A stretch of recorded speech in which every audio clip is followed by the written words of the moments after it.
The art of writing poetry is pretty much like learning mathematics.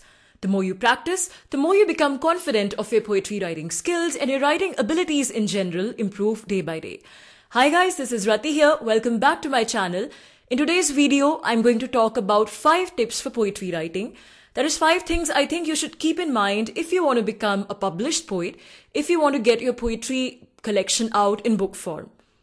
So the first thing to remember is, now, to be honest, it's all right to write for yourself when you've just started your poetic journey. In fact, a lot of us in the initial stages of poetry writing are writing for ourselves. Because at that point of time, it's more important to get the words, ideas, and emotions flowing. It's more important to just, get something out there on the paper and start writing poetry basically.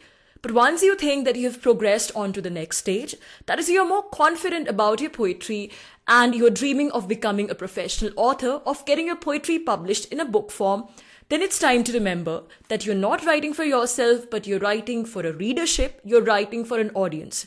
You don't have to write keeping in mind a particular kind of audience, a particular kind of readership, but this thing always has to be there on the back of your mind that somebody out there is going to read your poetry, they're going to spend money to buy your poetry book, and there's ultimately going to be a readership which is going to read your poetry. Trust me guys, this small thing in the back of your head, if you keep it in your mind, it's going to make an enormous difference in the way you approach poetry, and your poetry is going to get more clear, concise. Every time you write something, just ask yourself the question that as a reader, if I am the reader, if I'm reading this poem, what am I getting out of it? Can I relate to this poem? Ask yourself these questions and always keep in your mind that you're writing for a readership, not for yourself. The second point to remember is, now imagination is a very important component of poetry writing. In a couple of previous videos, I've spoken at length about the importance of imagination, imagery, metaphor, and all those things in writing poetry. But today I want to emphasize the importance of logic in writing poetry. In fact, good poetry, I would say, is a combination of imagination and logic. It beautifully combines imagination with logic. Now guys, if you're only using imagination, then the thing is your poetry would be all over the place, If your poetry has a lot of beautiful and fantastic imagery, but it's not tied together by logic, then the readers would simply not understand your poem. The poem would simply pass from above their head. I'm talking this from my personal experience. My first book of poems, the Sunset Sonata, has a lot of poems which have beautiful, brilliant imagery and, which have sort of these fantasy worlds, but then the meaning in these poems is not very clear. So some readers absolutely love these poems because they like the use of imagination, imagery. They're not concerned so much with the meaning part. But a lot of other readers do not simply appreciate these poems because they cannot understand the meaning, They cannot make the head and tail out of it. Now, does that mean that those readers who do not understand my poems are any less of a reader? Obviously, it doesn't. All it means that I need to work harder as a poet on my poetry writing skills to make my poetry more comprehensible and understandable to everybody.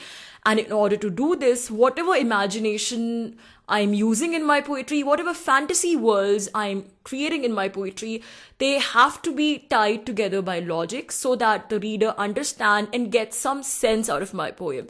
So my word of advice to all poets, aspiring authors is that no matter what kind of a poem you're aspiring to write, even if you aspire to write something as fantastical and as wild as, let's say, Coleridge's Kubla Khan, even then your fantasy world, your make-believe world in your poem has to be tied together by logic.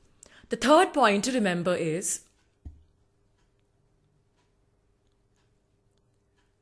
now sometimes what happens is that your poetry might just have all the right ingredients, the vocabulary, the content, the intonation, thought, everything might be just bang on the spot, just perfect.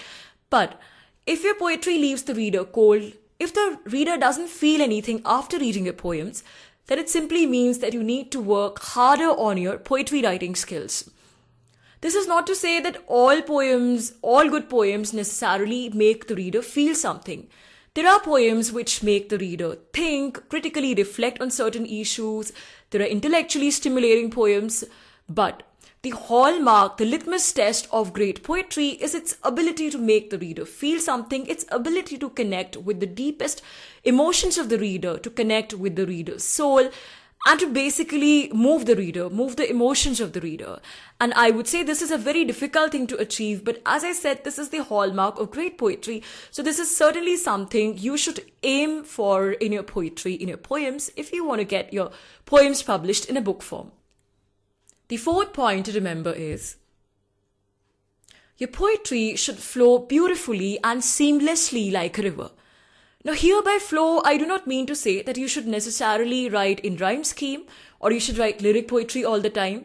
You can write in free verse, you can even write a prose poem, but flow here mostly refers to the interconnectedness of ideas, thoughts, emotions, and images in your poem. When the reader is reading your poem and when they move from one line to the other line and subsequently to the other lines, the reader should not feel that the second line is completely disconnected from the first line, The reader shouldn't feel that, the meaning in the last line doesn't make any sense to the next line. It doesn't connect to the next line. So the meanings, associations, imagery, ideas, everything has to be seamlessly interconnected. It obviously involves rhythm, but it also involves meaning, and it depends on the kind of vocabulary you're using in your poem.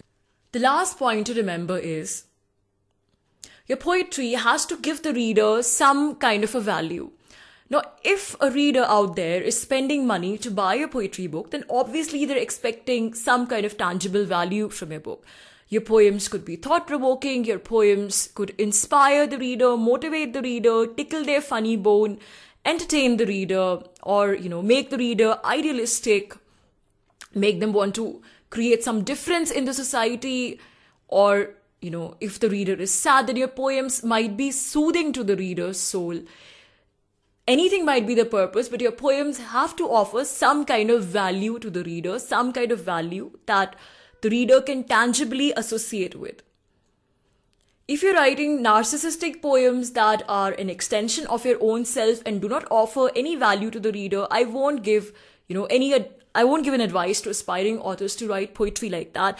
And this might sound a bit harsh, but a lot of us, when we have just started writing poems, we as poets tend to be quite self-obsessed. We think that whatever we are writing, the reader obviously has got to connect with it, because as poets we are very clever, we are intellectual, and whatever we are writing is just going to be awesome. It's a reader's job to connect with our poems.